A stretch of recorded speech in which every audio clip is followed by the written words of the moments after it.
All right, so chapter 3 gives us some really great background information on the girls, including how they found their way into their gangs, so their pathways into the gangs, and how they compare to the girls who didn't join gangs. Much of the chapter speaks of itself and is pretty straightforward, so I'll keep this video short. The chapter is very critical to part of the Unit 4 exam, though, in that you'll be asked to design a gang intervention program. And to do that, you'll have to understand how to identify girls who are at risk for joining and be able to describe how you propose to reduce those risk factors. The first major point in this chapter relates to how early these girls were exposed to gangs. In this figure, you can see it starts early on with general exposure within their neighborhood or within their family. At average age of 12, they started associating with gang members, hanging out on some regular basis, becoming friends, and that association period lasted on average for a year before they joined, making the average age at which they joined only 13 years old. The next major point in the chapter, or set of points, pertains to the risk factors present in these girls' lives, which sort of speak to the different risk factors on their pathway into the gang.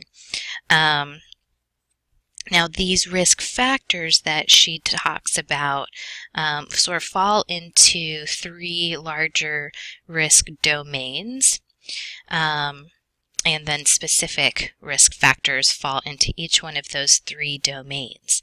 Now, it's important to remember that the risk factors and the risk domains are different than the actual reasons that people articulate that they joined gangs. And what we generally see, and you'll be able to see this in the Malachite in Ireland section of the chapter, where they talk specifically about girls and gangs. These are the most commonly articulated reasons that we think girls join gangs, and the far and away most important one, not just for girls but for boys too, is sense of belonging.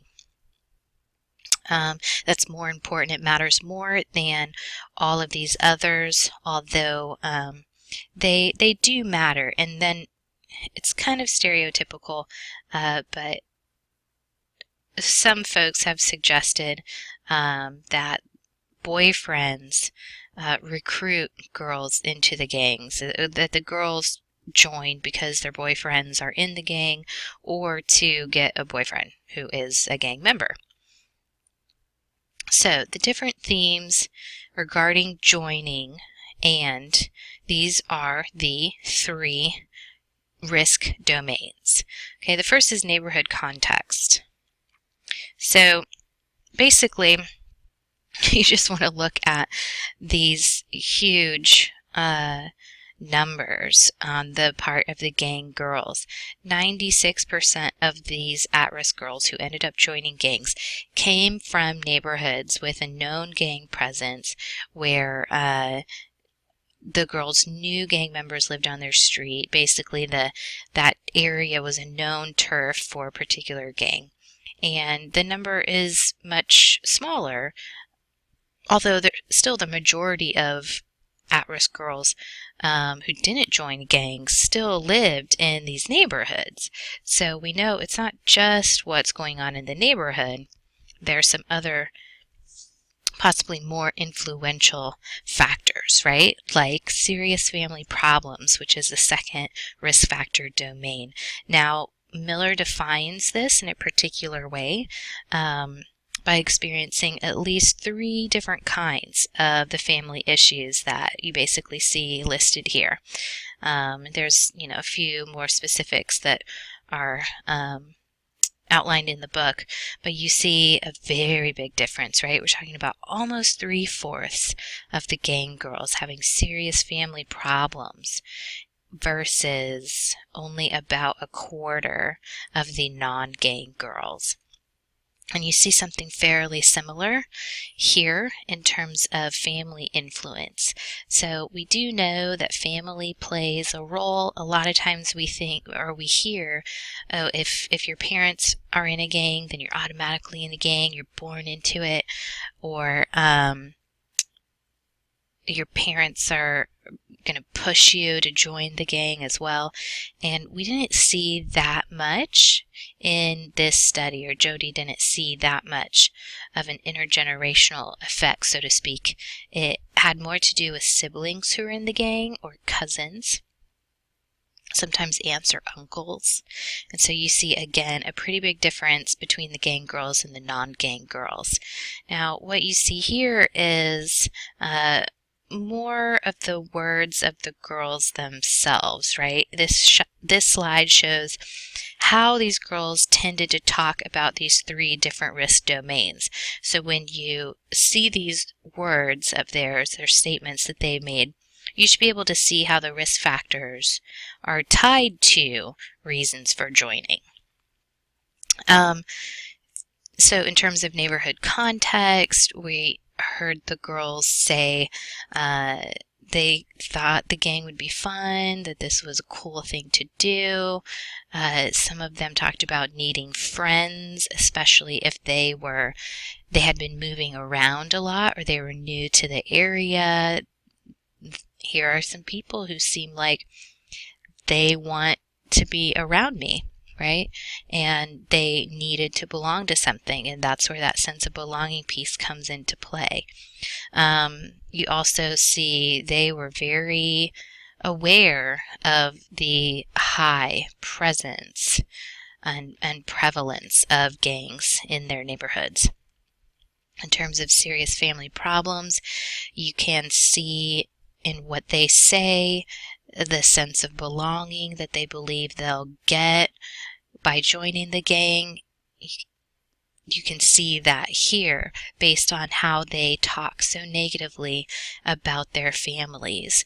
Moms knowing about their association with the gang, but not really doing anything or being ineffective in doing so.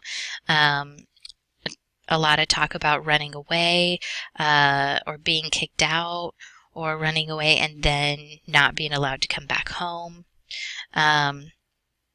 And a lot of talk about not really having a family, or their family just not being there for them.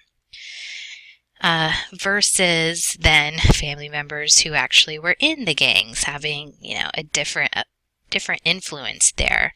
There are a couple of key differences between how family influence had an influence in Columbus versus St. Louis. And in St. Louis, we see a lot more influence of female family members, whereas in Columbus, you really don't see that at all.